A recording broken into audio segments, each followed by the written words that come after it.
Bismillahirrahmanirrahim. Alhamdulillahirabbil alamin wassalatu wassalamu ala asyrafil anbiya'i wal mursalin wa ala alihi wa sahbihi ajma'in. Subhanaka la ilma lana illa ma 'allamtana innaka antal alimul hakim. Rabbi shrah li sadri wa yassir li amri wa hlul 'uqdatam min lisani yafqahu qawli. Amma ba'd. Alhamdulillah ala ni'matil Islam, alhamdulillah ala ni'matil iman, wa kafa biha min ni'mah. Alhamdulillah, segala puji bagi Allah Subhanahu wa taala yang menyehatkan kita, menyempatkan kita, memberkahi langkah kita, mengistiqomahkan diri kita untuk hadir di majlis-majlis semacam ini.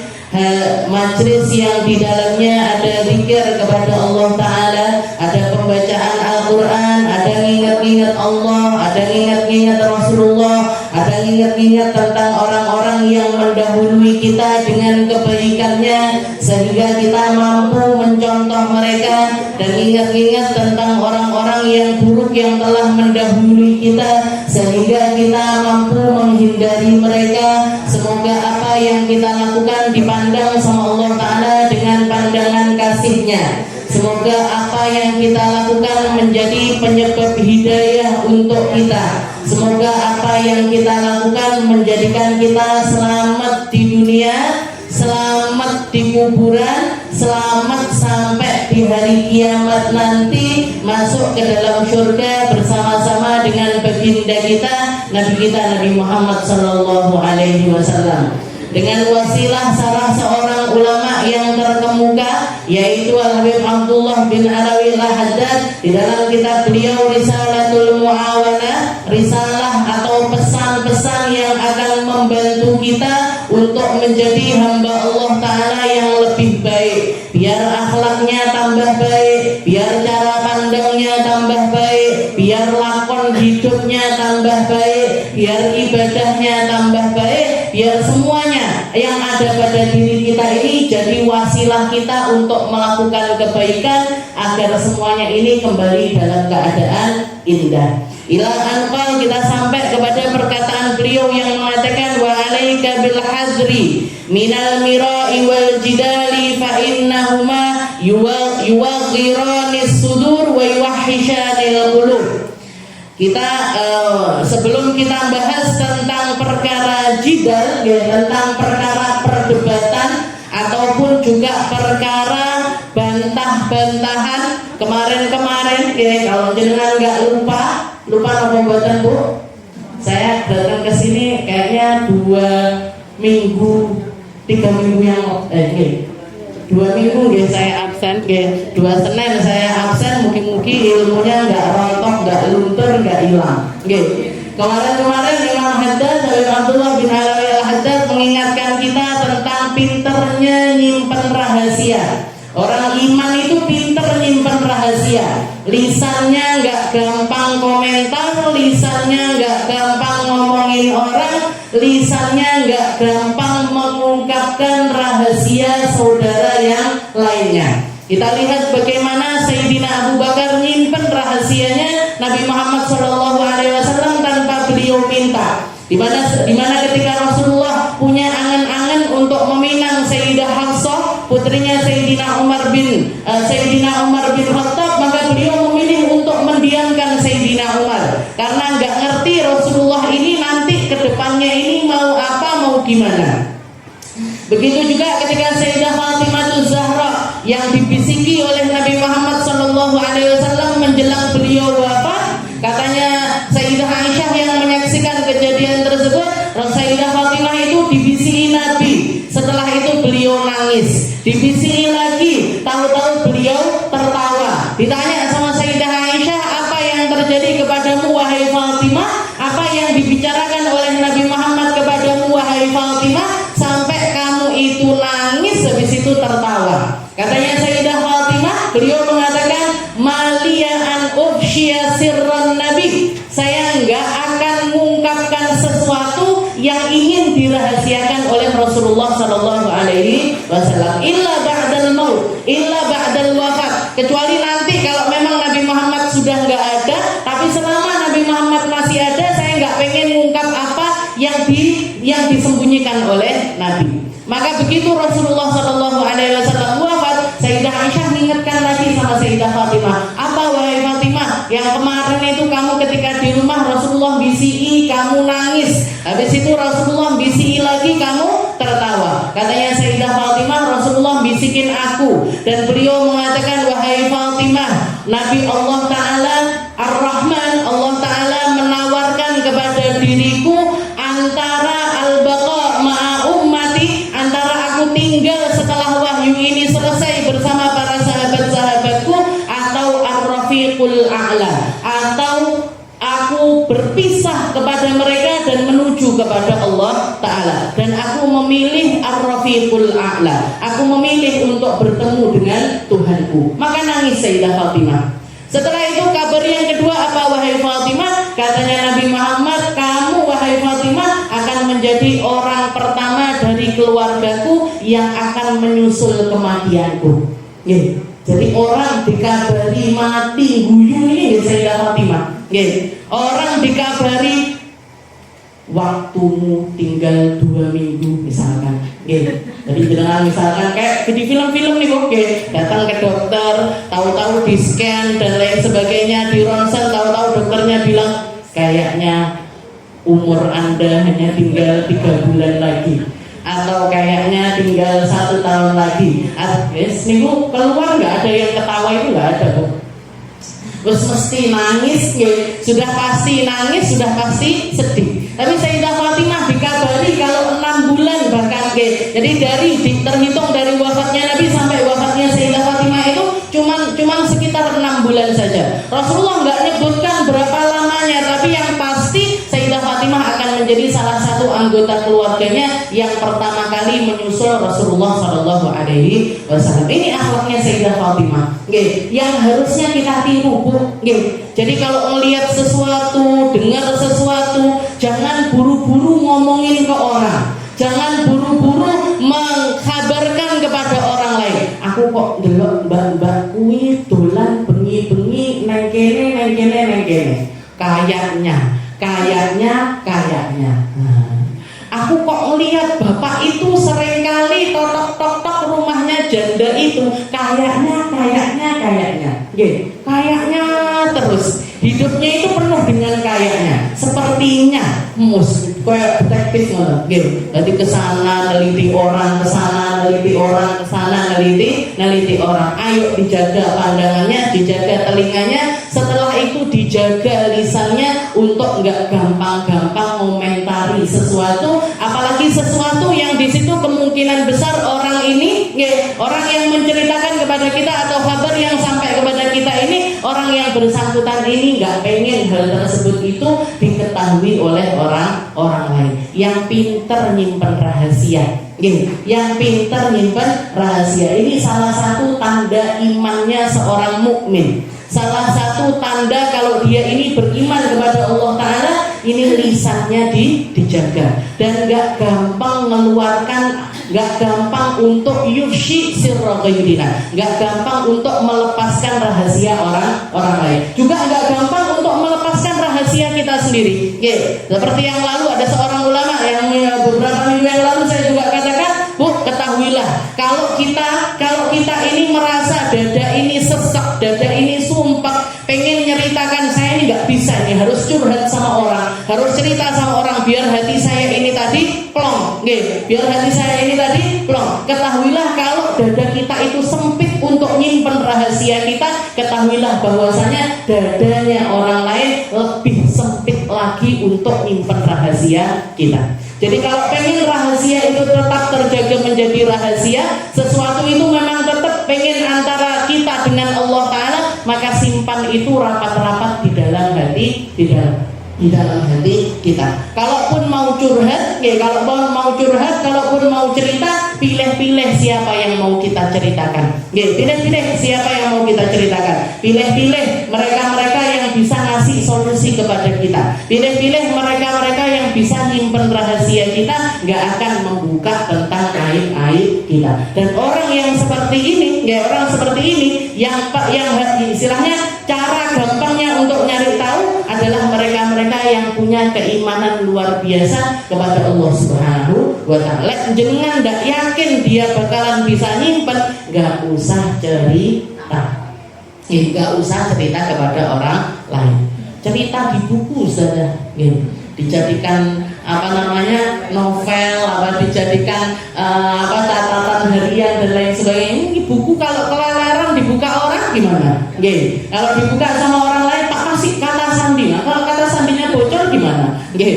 Pokoknya rahasia itu kalau mau tetap rahasia nyimpennya di dalam hati, nggak di tulisan, di status, di arsip, di apa, nggak usah. Di laptop tak simpen di laptop, tak simpen di HP.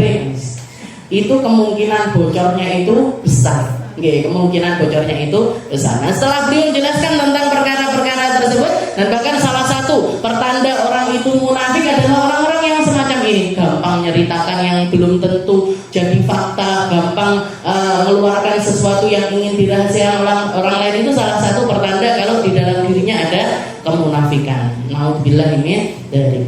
Wa 'alaika bil hadzar minal mira' wal jidal fa innahuma yughirani sudur wa yuhishana al qulub. Setelah itu beliau bahas tentang wa 'alaika bil hadzar, hendaknya kamu berhati-hati dengan yang namanya perdebatan dan juga bantah-bantahan. Jangan suka debat, jangan suka bantah-bantahan. Jangan suka debat, jangan suka bantah-bantahan. Tentang perkara agama aja nggak bagus. Tentang perkara agama aja nggak bagus. Apalagi tentang sesuatu yang lain. Apalagi tentang sesuatu yang lain. Rasulullah SAW pernah ketika beliau itu jalan ketemu sama sekelompok sahabat itu lagi ngobrol. Lagi ada sekelompok sahabatnya Nabi itu lagi ngobrol. Mereka bukan memperdebatkan tentang perkara dunia, bukan memperdebatkan tentang sesuatu yang menjadi apa yang omongan ringannya orang-orang, enggak. Mereka sedang membicarakan tentang ilmu tauhid, yang terkhusus lagi adalah tentang perkara nasib atau perkara qada dan juga qadar, tentang perkara takdir. Jadi ini ilmu tauhid tingkat tinggi nih. Bahas tentang takdir. Takdir itu kan gini. Takdir itu gini. Kalau gini gimana? Kalau gini gimana? Jadi debat ini sahabatnya Nabi seru sekali debat. Rasulullah SAW lewat, setelah itu ditanya sama Nabi, "Ma tahaddatsum?" Kalian ini lagi ngobrolin apa? Lagi bincang-bincang tentang apa? Maka dijawab sama para sahabat, "Kami lagi debatin ini ya Rasul. Hakikatnya takdir itu kayak gimana? Jalan takdir itu seperti apa?" Pokoknya mereka ngasih kiasan tentang apa yang mereka obrolkan itu kepada Rasulullah SAW. Dikatakan Rasulullah ketika mendengar perkataan mereka nggak terus dijelentrah nih bu, nggak terus gini loh, takdir itu gini, yang benar itu gini, enggak bu, nggak dijelaskan sama Rasulullah SAW. Beliau bahkan mengatakan kepada para sahabat, lau araftum ma'araftu la kathirtum alaikumul buka. Katanya Nabi, kalau kalian tahu apa yang aku tahu, niscaya kalian akan sedikit ketawa dan banyak nangis. Kalau kalian tahu tentang apa yang aku tahu, kalian gak akan mungkin sempat untuk debatin hal-hal yang semacam ini. Sesuatu yang gak perlu dipakai debat itu gak usah didebat. Kita dapat ilmu itu bung ya. Ilmu ketika kita mendapatkan ilmu, jangan kalau dapat pengetahuan, dapat satu faedah, dapat satu ijazah atau apapun itu sesuatu yang keluar dari lisannya para ulama, ini fungsinya ilmu ini buat apa kira-kira? Jangan kalau dapat ilmu dibuat apa? Jangan belajar wudu, biar kenapa? Diamalkan, gitu. Ilmu itu kan buat diamalkan, bukan buat bahan debat-debatan. Bukan dipakai untuk jidal, bukan dipakai untuk saling adu argumen ataupun aku lebih pintar, aku lebih alim, aku lebih ngerti. Ini orang ini cuma segini ilmunya, orang ini enggak. Ilmu kita diajarkan sama Nabi Muhammad itu, ilmu itu ya juga dipakai untuk amal. Kalau kita dapat ilmu, usahakan untuk mengamalkan ilmu tersebut, enggak dipakai untuk pamer, enggak dipakai untuk sesuatu yang selain karena karena Allah Ta'ala, bukan untuk memanfaatkan untuk orang lain, tapi untuk pertama manfaatnya untuk kita dulu. Manfaat untuk kita amalkan, baru kalau kita punya kesempatan untuk ngasih tahu orang lain, untuk mengajarkan kepada orang lain, kita ngajarkan. Tapi nggak dipakai untuk debat-debatan. Jadi Rasulullah ingin mengingatkan kepada para sahabat ini, kalau waktu kalian di dalam keilmuan itu habis hanya untuk debat-debat yang semacam ini, maka habis juga waktumu untuk nyari keselamatan di akhirat. Kalau enggak gitu, akan habis juga waktumu untuk nyari tempat yang indah di dalam surganya Allah Subhanahu wa Ta'ala. Gampangnya itu kayak gini. Kalau misalkan kita kalau lagi duduk majelis kayak gini, Bu, tahu-tahu ada ular masuk. Ini kira-kira kita ngapain? Ular besar, ular kobra misalkan masuk, atau anaconda tahu-tahu masuk. Ngapain ini kita? Apa terus? Ayo Bu, kita perhatikan dia mau ke kanan apa ke kiri. Ngeluarin taringnya. Saya tak google dulu. Ini ular yang berbisa apa enggak? Bisanya kuatnya seberapa ya? Kesuwen dipatok kita mati. Ini loh hakikatnya orang debat ini kayak gini. Habis waktunya di dalam mempermasalahkan sesuatu yang enggak perlu. Akhirnya apa? Akhirnya hilang kesempatan kita untuk selamat, hilang kesempatan kita untuk nyari tempat di sisinya Allah Subhanahu wa Ta'ala. Jadi sudah zaman, Bu, enggak zaman orang debat tahlilan pitung dino oleh apa ndak, 10 dino oleh apa ndak, 40 dino oleh apa ndak. Tidak perlu. Yang penting apa? Yang penting kita jaga keimanan kita kepada Allah Ta'ala. Kita jaga keimanan kita kepada Allah Ta'ala. Kita amalkan sesuai dengan apa yang diajarkan oleh ulama-ulama sekitaran kita. Kita amalkan dengan apa yang diamalkan sama para nenek moyang kita, selesai. Jadi wong apik, dan jadilah orang yang beramal dengan baik, mikir yang baik, jalan ke jalannya Allah Ta'ala ini dengan hati yang penuh dengan keimanan kepada Allah Ta'ala, penuh dengan pengharapan kepada Allah Subhanahu wa Ta'ala. Kalau kita masuk ikut serta, terseret di dalam perdebatan yang semacam ini, habis umur kita nggak sempat nyapo-nyapo. Habis usia kita nggak sempat untuk ngapa-ngapain. Ini loh ajarannya para ulama kita. Jadi Rasulullah nggak menjelaskan takdir itu hakikatnya gini. Percaya aja kamu sama takdir, percaya aja tentang apa yang Allah Ta'ala gariskan untuk kita, tentang skenario-nya Allah Ta'ala. Yang penting kita jadi orang yang baik, yang penting kita jadi orang yang beriman tentang takdir tersebut. Nggak perlu mengevaluasi ataupun menganalisis sesuatu itu dengan begitu dalamnya tentang ilmu yang semacam itu. Jadi diajari sama Rasulullah, kalau kamu tahu apa yang aku tahu, kamu akan banyak nangis, sedikit ketawa. Kamu akan menghabiskan waktumu fokus di dalam ibadah kepada Allah Subhanahu wa Ta'ala. Ini ajarannya para ulama. Terus berarti nggak boleh debat? Boleh. Ada batasan perbolehan di dalam debat. Bahkan Allah Ta'ala memerintahkan tentang hal tersebut. Allah Ta'ala mengatakan di dalam Al-Quran, Udu'u ila sabili rabbika bil hikmati wal mau'idatil hasanati wajadilhum billati hiya ahsan. Ini ayat jadi bahan skripsi saya dulu, Bu. Waktu saya umur 22, 23, saya pernah skripsi loh, Bu. Nih judulnya. Jadi tentang metodologi dakwah, tentang cara dakwah yang diperintahkan sama Allah Ta'ala ini tentang ud'u ila sabili rabbik bil hikmah wal mau'idatil hasanah wajadilhum billati hiya ahsan. Kalau kamu mau dakwah, katanya Allah Ta'ala merintahkan kepada Nabi Muhammad, wahai Muhammad, ud'u ila sabili rabbik, dakwahlah kamu, ajak orang sebanyak mungkin ke jalannya Allah, ajak semua sebanyak mungkin orang untuk kenal Allah, ajak sebanyak mungkin orang untuk sholat, untuk puasa, untuk berzakat, untuk melakukan berbagai macam jalan kebaikan. Dengan apa caranya? Bil hikmah, dengan hikmah, dengan hikmah. Jadi nggak pakai cara yang kasar, nggak pakai cara yang bikin orang lari, nggak pakai cara yang bikin orang ini cegah sama kita, nggak pakai cara yang bikin orang ini kita. Nggih, bosan sama kita. Saya itu Bu, ketika pertama kali dakwah, alhamdulillah ada yang nuntun. Yang nuntun kebetulan adalah abah saya sendiri. Abah saya bilang kepada saya, orang Tulungagung itu belum kuat duduk lama. Orang Tulungagung itu belum kuat untuk ngaji yang lama sampai berjam-jam itu enggak kuat. Oke. Maka rekaman, kalau kamu ngaji rekaman. Nanti sudah masuk angka 40 menit, 50 menit stop. Oke. Makanya kalau jenengan lihat rekaman saya di YouTube enggak pernah ada yang sampai 1,5 jam, apalagi sampai 2 jam enggak ada. Oke.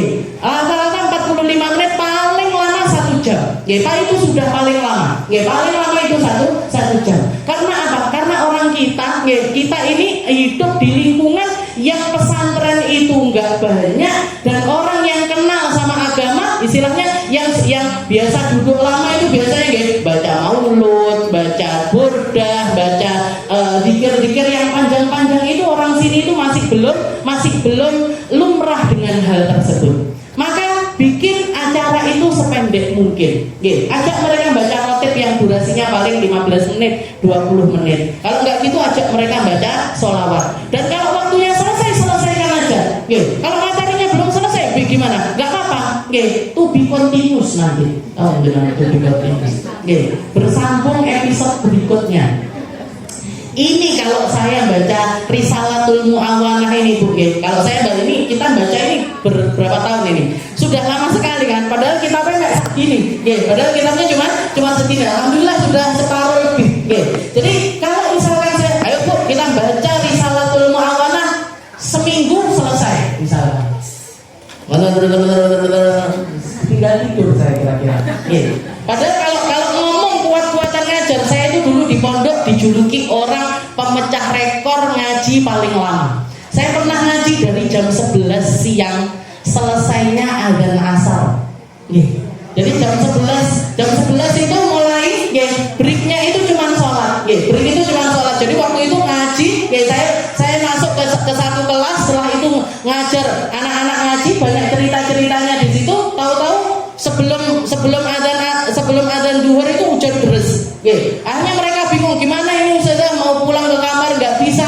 Ya sudah, wudhu aja pakai air hujan, habis itu kita sholat jemaah di kelas. Habis duhuran duduk, ini mau ngapain ini? Ngaji lagi aja Ustazah, ngaji lagi.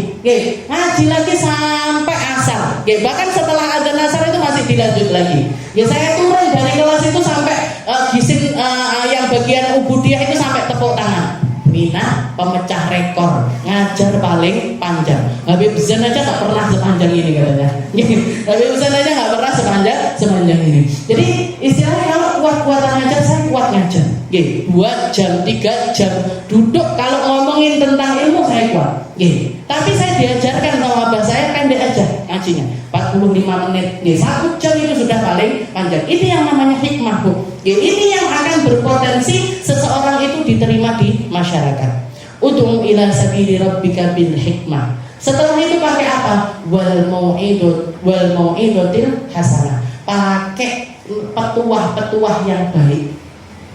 Pakai nasihat-nasihat yang baik. Pakai kalimat-kalimat yang baik. Pakai kalimat-kalimat yang baik. Setelah itu metode yang ketiga apa? Wajadilhum billati hiya ahsan. Mujadalah, debat mereka.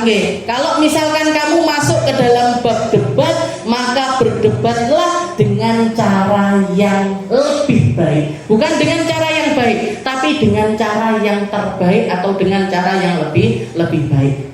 Dengan cara yang lebih baik. Wajadilhum billati hiya ahsan. Makanya kalau di pondok pesantren itu ada waktu-waktu tertentu kita ini mengadakan forum diskusi namanya Bahthul Masail.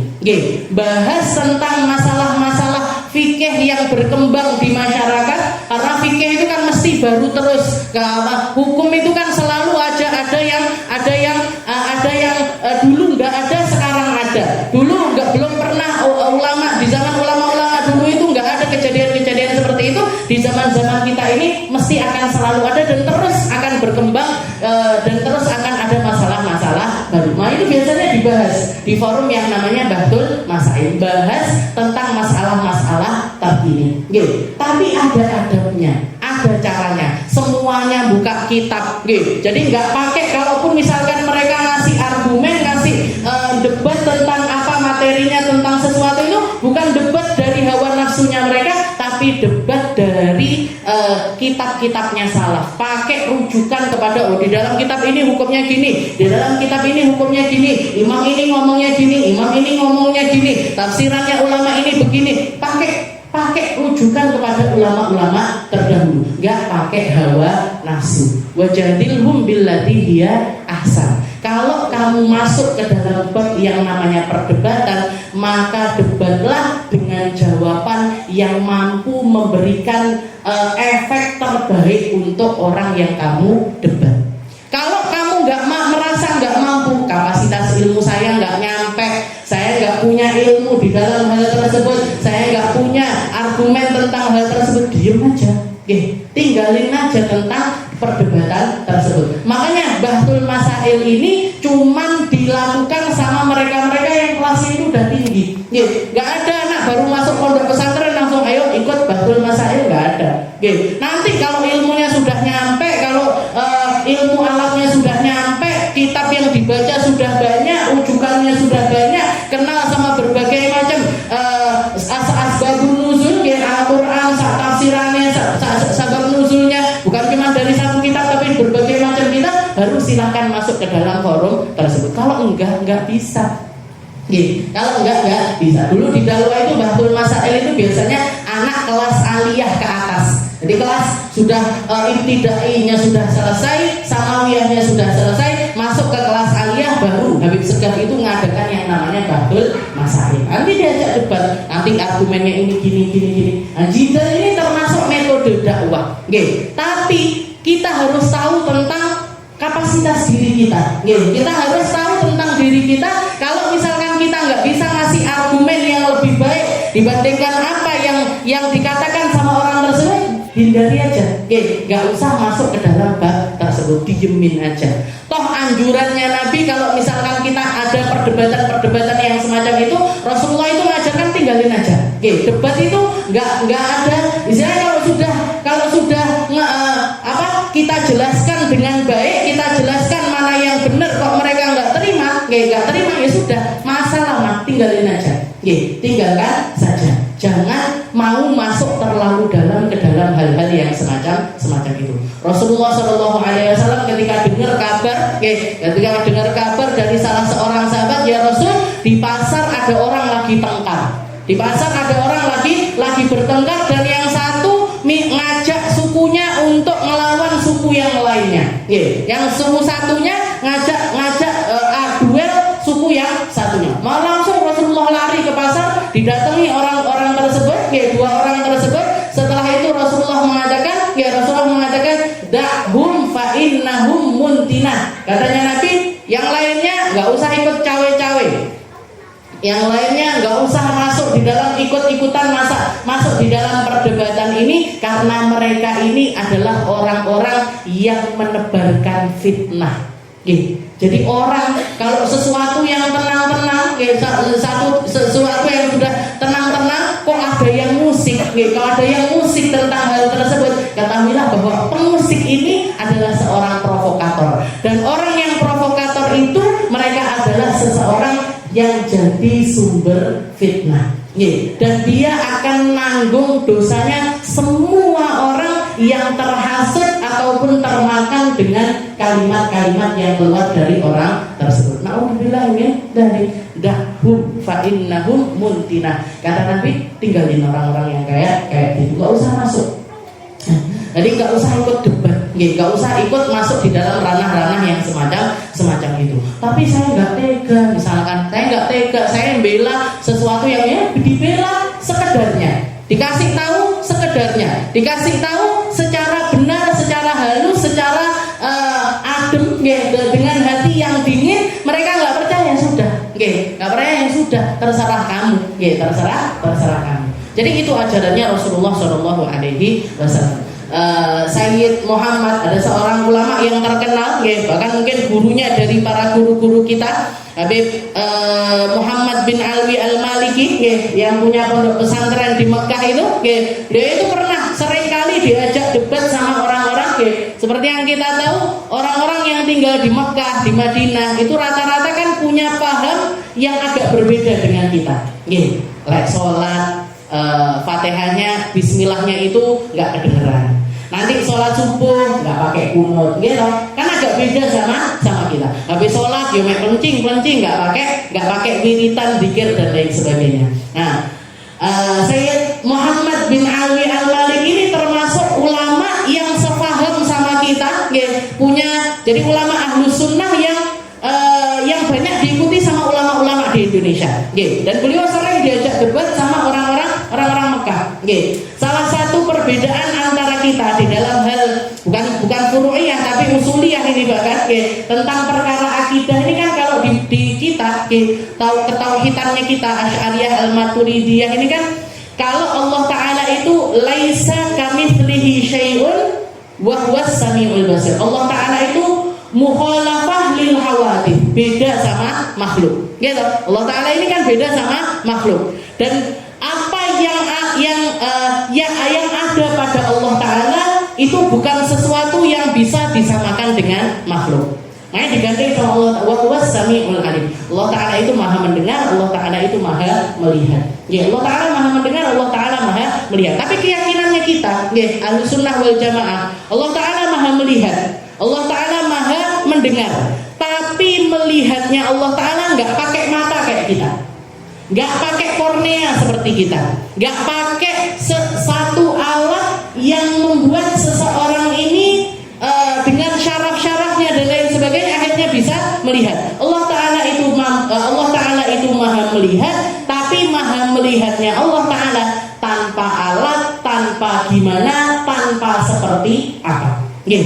Dan kalau manusia, kalau makhluknya penglihatannya itu terbatas, Allah Ta'ala penglihatannya tanpa batas. Yang lalu yang akan datang di pandangannya Allah Ta'ala itu sama dan juga setara. Ini cara kita memahami sifatnya Allah Ta'ala. Cara kita memahami sifatnya Allah. Jadi Allah Ta'ala itu beda sama makhluk. Jadi nggak boleh gambarkan Allah Ta'ala pakai gambaran di fisik ataupun pikiran, itu nggak boleh. Nggak boleh orang itu berimajinasi tentang zatnya Allah Ta'ala seperti apa, itu nggak boleh. Jadi nggak boleh ada pikiran Allah Ta'ala itu kayak apa ya, seperti apa ya, punya bentuk bagaimana, nggak boleh. Jadi nggak boleh menjasadkan Allah Ta'ala di dalam fisik ataupun di dalam pikiran. Itu nggak boleh di dalam Ahlus Sunnah wal Jamaah. Tapi orang-orang ini, orang-orang para ulama-ulama yang banyak menguasai negeri Mekah, mereka itu ngambil sesuatu dari Al-Quran ini sesuai dengan dohirnya. Jadi apa yang ditulis di dalam Al-Quran seperti itu, ya berarti ya seperti itu. Padahal banyak ayat yang namanya ayat mutasyabihat.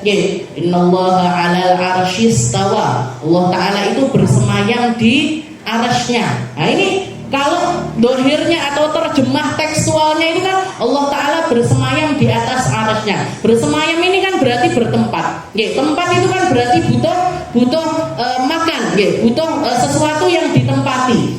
Kalau sudah menempati sesuatu berarti butuh arah. Ada utara, ada selatan. Padahal Allah Ta'ala yang menciptakan arah, Allah Ta'ala nggak butuh arah. Allah Ta'ala yang menciptakan tempat, Allah Ta'ala nggak butuh tempat. Ini pahamnya Ahlus Sunnah wal Jamaah.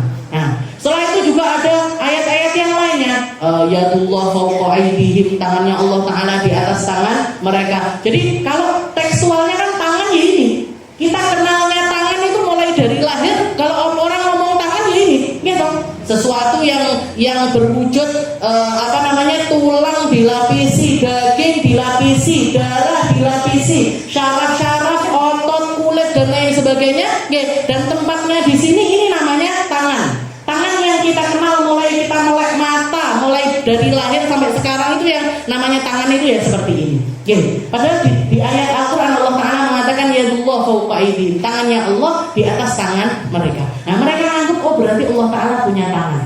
Oh Allah Ta'ala berarti punya mata. Oh Allah Ta'ala berarti butuh tempat. Oh Allah Ta'ala. Nah Jadi menzatkan Allah, mentajsimkan Allah, bikin Allah Ta'ala ini punya fisik seperti fisiknya manusia, membuat Allah Ta'ala itu butuh dengan fisik seperti manusia itu membutuhkan fisik. Padahal Allah Ta'ala jauh dari hal tersebut. Jadi mereka menganggap tekstualnya Al-Quran itu apa adanya, ya kita memahaminya seperti itu. Kebetulan alim atau ulamanya mereka yang diajak debat ini, maaf orangnya buta dari lahir. Jadi orangnya ini buta dari lahir. Debat, mereka ngambil dalil ini. Sayyid Muhammad bin Ali Al-Maliki cuma senyum aja sampai terakhir. Sampai terakhir beliau baru dikasih kesempatan ngomong. Mereka harus ngomong ngalor ngidul ndak karu-karuan.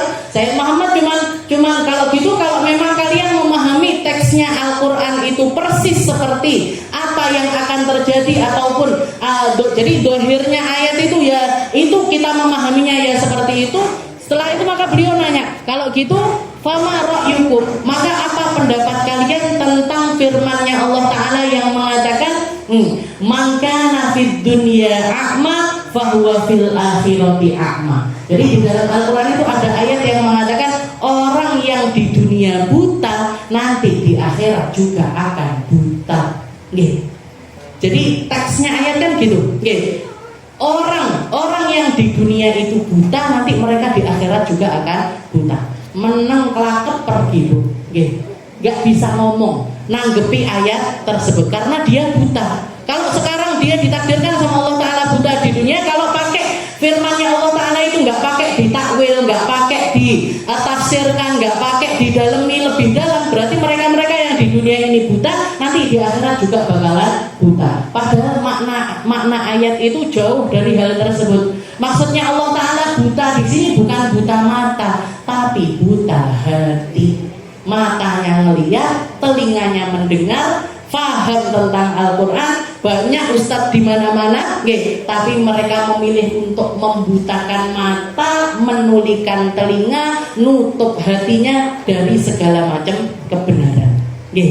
Jadi yang dimaksud orang yang buta di dunia nanti akan buta di akhirat, ya orang-orang yang semacam ini, yang dikasih kesempatan hidup sama Allah Ta'ala, dikasih kesempatan untuk belajar, dikasih kesempatan untuk mentelaah, tapi mereka memilih untuk nggak mau belajar, memilih untuk jauh dari Allah, memilih untuk nggak melihat kebenarannya Rasulullah Shallallahu Alaihi Wasallam. Jadi cuma diomongnya kayak gitu, mereka diem langsung pergi. Jadi ini yang namanya jadilhum billati hiya ahsan. Kalau kamu mau masuk ke dalam perdebatan, debat mereka dengan pemahaman yang akan membuat mereka ini paham tentang kebenaran tersebut. Saya nggak usah ngalor ngidul ngulon, padahal saya nggak ngerti ulon ini mana, kidul itu mana. Tapi jadi yang ngomongnya utara, selatan, barat, timur dan lain sebagainya, nggak ada jeluntrungnya, nggak usah masuk ke dalam bab yang semacam. Jadi katanya walaika bil hadri minal mira'i wal jidal fa innahuma yuwaghiranis sudur. Katanya Imam Haddad, kamu itu enggak usah hati-hati sama yang namanya debat, hati-hati sama yang namanya bantah-bantahan, karena perkara-perkara yang semacam ini akan membuat kamu itu hatinya itu sempit. Jadi yuwaghiranis sudur, bikin hati itu marah, bikin hati itu emosi, dan emosi itu sesak mesti di dalam hati. Jangan kalau sudah marah ini kan tangan gemeter, hati rasanya dodoi sesak. Nah ini orang kalau masuk ke dalam perdebatan, masuk, ini nggak akan ada habisnya. Nggak usah yang besar-besar, yang kecil-kecil aja. Jangan misalkan ada punya grup keluarga, Ini enaknya kita nanti mantu ponaan yang ini pakai seragam warna apa ya? Yang satu bilang hijau, yang satu bilang merah. Merah itu lebih gini, hijau itu lebih gini, kuning ini lebih gini. Jangan melok bisa. Oh tuh abu-abu. Sekarang yang ngetren itu abu-abu. Itu semangat berapi-api itu mesti. Semangat berapi-api. Ini padahal cuma masalah baju seragam manten. Baju seragam manten. Jangan bayangkan kalau debatnya ini tentang perkara-perkara yang lebih daripada itu. Gak karu-karuan. Jadi orang masuk dalam perdebatan itu mesti dodone sesek. Setelah itu beliau mengatakan wa yuhsyanil qulub. bikin hati itu gelisah, nggih. Bikin hati itu gelisah, nggih. Gak enak iki lek urung tak jawabi koyo enek sing ganjel nggih. Nggih, pokoknya harus tak jawabi dulu. Debat, nggih. Debat terus seperti itu. Wa yuhishanil qulub. Wa yuwallidanil adawah wal baghdha. Dan bikin orang tengkar, nimbulkan pertengkaran, nimbulkan kebencian di antara orang. Fa inna ma raqau jazalka muhibbun fa alayka bil qabul minhu. Katanya beliau gini aja loh. Kalau kamu lihat yang mendebat kamu ini orang yang benar, alasannya ini masuk akal, dia itu benar, maka terima aja, terima hasilnya yang kebenaran tersebut. Tapi kalau kamu lefainal haq ahaqu ayyataba, katanya beliau, karena suatu kebaikan itu lebih berhak untuk diikuti. Jadi undur maqal wala tandur maqal. Kalau kita melihat atau dapat nasihat orang, dapat petuah dari orang lain, lihat apa yang dia katakan, jangan melihat siapa yang mengatakan. Kalau yang dia katakan ini memang sesuatu yang benar, ikuti. Meskipun itu keluar dari siapapun, meskipun yang ngomong anak kecil, misalkan ada anak kecil nih, jangan debat masalah baju itu tadi, ada anak kecil tahu-tahu ceplos, ya Allah bu, mbok tobat, mbok sing apik, mbok sing lurus, masalah kayak gini aja dadak tukaran. Benar apa mboten ini omongannya? Benar. Oh iya. Walaupun itu yang ngomong anak kecil, nah diikuti. Karena kebenaran itu lebih berhak untuk diikuti. Al-muqil fa'alaika bil i'rad anhu. Tapi kalau sudah enggak karuan maka berpaling aja dari orang tersebut. Li'anna jahilun wallahu ta'ala li'annahu ya jahil. Katanya ini Habib Abdullah loh yang ngomong. Kalau orang metentang masalah, jadi mendebat sesuatu terus metentang metentang. Jadi pokoknya aku sih bener. Pokoknya kalimat saya, pokoknya saya yang menentukan. Ketahuilah orang kayak gini ini orang bodoh. Ketahuilah orang yang seperti ini orang yang bodoh. Gak ada kebaikan dari orang bodoh. Gak ada kebaikan dari orang bodoh. Li'annahu jahil Allah Ta'ala yaqul. Dalilnya apa kalau orang yang kayak gitu itu bodoh? Katanya Allah Ta'ala, beliau mengutip ayat Allah Ta'ala yang mengatakan wa'rid 'anil jahilin. Palingkan dirimu wahai Muhammad dari orang-orang bodoh. Palingkan dirimu dari orang-orang bodoh. Nabi Muhammad itu beberapa kali ngambil tantangannya orang-orang kafir. Datang Abu Jahal sak rombongan mengatakan, ya Muhammad, wahai Muhammad, kalau misalkan kamu ini benar-benar seorang nabi, kalau kamu ini benar-benar seorang rasul, itu bulan belah. Itu bulan belah. Mereka nunjuk ke arah bulan, disuruh belah Rasulullah SAW. Nabi Muhammad nakit lagi, beneran kalau saya mampu belah bulan kalian bakalan beriman. Ya, kalau kamu mampu belah bulan, kami akan beriman kepadamu. Dibelah sama Nabi. Beliau mengacungkan jarinya ke atas langit, naruh di atas bunderannya bulan, kayak seperti orang ngiris bulan tersebut. Akhirnya bulan itu terpisah, yang satu ke kanan, yang satu ke kiri, yang satu sampai nyampe ke bawah bukit, yang satu berada di atas bukit tapi agak condong ke sebelah kiri. Apa yang keluar dari lisan orang-orang ini? Sahara Muhammad a'yunana. Muhammad sihirnya luar biasa. Sampai kita disihir sampai kayak gini, bisa melihat bulan ini benar-benar terbelah. Buktinya nanti dulu. Besok pagi saya akan nyari orang-orang yang datang dari luar kota, yang datang dari luar Mekah. Apakah mereka melihat seperti apa yang kita lihat? Kalau mereka melihat seperti apa yang kita lihat, kami akan beriman. Pagi dah nongkrongin di jalan-jalan perbatasan Mekah. Ada satu kafilah datang, kafilah yang lain datang. Setiap dari mereka ditanyakan, setiap dari mereka ditanyain apa yang mereka lihat bulan pada malam tersebut, dan semua mengatakan bulan itu terbelah, berpisah satu sama lain, setelah itu menyatu kembali. Iman apa betul? Betul. Makanya julukannya Abu Jahal. Makanya julukannya orang sebodoh-bodohnya orang, karena melihat mukjizat di depan mata, melihat kebenaran di depan mata, melihat semua cahayanya Allah Ta'ala tertumpah 100% di dalam diri Nabi Muhammad SAW, tapi dia dibutakan dari hal tersebut. Berarti gimana? A'rid 'anil jahilin. Kalau sudah ketemu sama orang-orang yang metenteng sedang di dalam perdebatan seperti ini, tinggalin aja, nggak usah masuk ke dalam ranah mereka, nggak usah ikut-ikutan di dalam perdebatan tersebut. Fokus ngaji, fokus sholat, fokus ibadah, fokus mendekatkan diri kepada Nabi Muhammad Sallallahu Alaihi Wasallam. Wa alaika bitarkil mizah ra'san fa in musihta nadiran ala niyatin taqi bi qalbi muslim fala taqul illa haqqan. Wallahu a'lam bishawab. Insyaallah kita lanjutkan di pertemuan kita yang selanjutnya.